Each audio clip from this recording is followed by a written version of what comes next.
underline. Omong dikit tapi nyelekit. Bersama Om Bob. Temukan di channel YouTube Om Bob Indonesia. Om Bob, mayoritas SMP negeri di Kabupaten Pati melakukan pungutan sukarela. Bagaimana Om Bob menggarisbawahi masalah ini? Ini dunia pendidikan kita itu memang dari dulu tuh nggak beres-beres ya. Ya. Padahal seorang guru atau sekolahan itu kan tempatnya bagi anak didik kita untuk yang sesuai dengan predikatnya guru itu, ya digugu dan ditiru. Ya, tempat anak untuk belajar agar kelak dia menjadi orang-orang yang berguna, yang bisa membantu negara di dalam mengembangkan negara Indonesia ini, ya. Nah, tetapi kok kelihatannya agak sedikit aneh gitu ya. Anggaran pemerintah untuk pendidikan itu juga besar. Ya, 20% dari anggaran belanja negara tahunan itu 20%-nya untuk pendidikan, ya. Lah, kenapa kok masih terjadi penghutan-penghutan yang dilakukan oleh sekolahan terhadap murid-muridnya, ya. Yang terakhir ini kan yang ribut ini, yang rame ini kan ada di Pati tadi itu kan.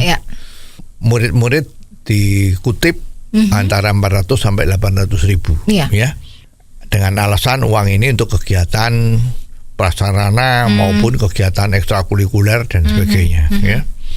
Lah, ini kan bagi murid-murid kan juga menjadi hal yang keberatan kan, ya. Padahal apa yang selalu diteriak-teriakkan atau dijanjikan sama pemerintah itu kan biaya sekolah di sekolah negeri, SMP, SMA, SD itu kan gratis. Ya, memang sudah dipikul sama anggaran belanja pemerintah, ya. Tapi ini apa yang terjadi?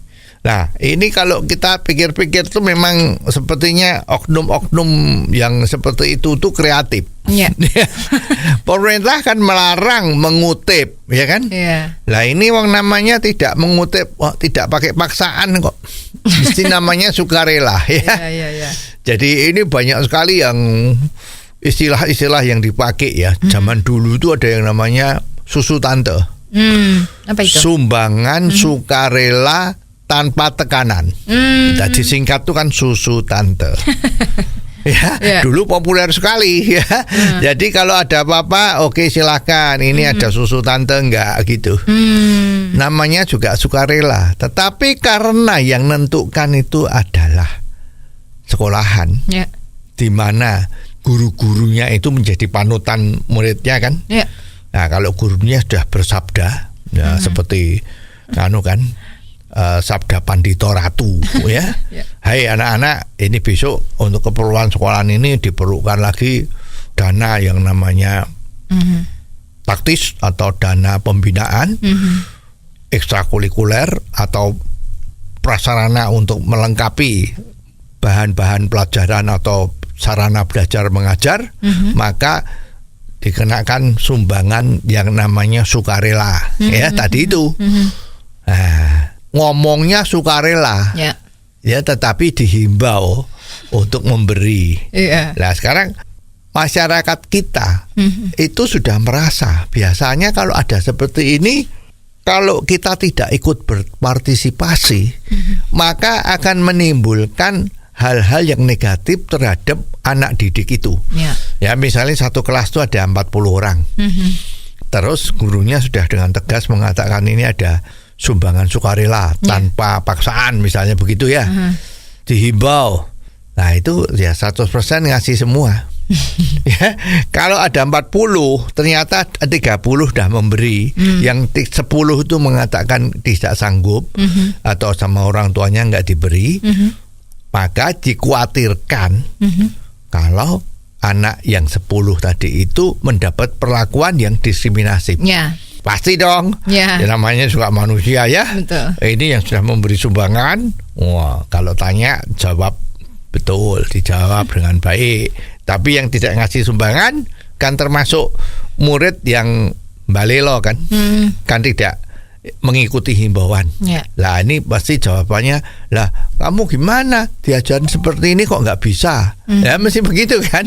Ini manusiawi. Ya. Ya, jadi sebetulnya ada punggutan ini sebetulnya sudah termasuk di dalam peraturan pemerintah yang dikatakan kalau di sekolah itu gratis, tidak boleh ngutip apapun. Nah, sering-sering diplesetkan. Nah, ini kan sukarela. Nah, kalau sudah terjadi seperti ini kan baru contoh satu yang terjadi di Pati. Ya. Nah, sekarang pasti ini terjadi di lain sekolahan juga. Ya. Ya, ini kan ibarat gunung es ya. Betul. Pucuknya kelihatan sedikit satu kan, tapi bawahnya ini kan banyak sekali, cuman nggak pada kena expose sama media. Betul. Ya, jadi sebetulnya kalau ada terjadi hal seperti ini, pemerintah harus cepat-cepat nih. Yang di Pati itu kepala sekolahnya dipanggil, bila perlu langsung dimutasi atau dipecat. Ya, ini ceritanya menyalahgunakan peraturan untuk kepentingan dia sendiri. Ya. Dan itu biasanya ya TST, nggak ada yang transparan. Sumbangannya masuknya berapa macam-macam kan nggak dipublikasikan. Ya, intern saja. Lah ini biasanya sumber-sumber korupsi itu ya dimulai dari yang kecil-kecil seperti ini. Ya. Nah, maka pemerintah harus cepat. Kalau ada hal yang seperti ini, udah jangan pandang bulu. Kepala sekolahnya itu harus cepat-cepat dicopot, dipecat. Ya, jangan dimutasi. Ya, sekarang kan banyak yang terkenal itu kalau terjadi hal-hal penyelewengan seperti ini, dipindah dengan jabatan yang lebih tinggi, ya, karena kalau mecat kan nggak enak, ya dipindah aja dengan jabatan yang lebih tinggi, terus gantinya cari dari pejabat yang lain. Nah, ini kan tidak mendidik. Jadi kalau memang terjadi penyelewengan kekuasaan, ya pecat, ya langsung aja tanpa usah ragu-ragu agar supaya gejala ini tidak ada di mana-mana. Ya. Ini seperti penyakit kanker. Jadi harus dibasmi. Oh, jadi begitu ya Om Bob. Jelas deh sekarang.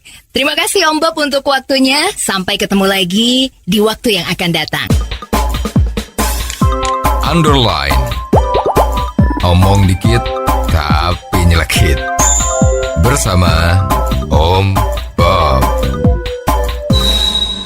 Jika Anda suka dengan channel ini, jangan lupa subscribe, like, dan komen.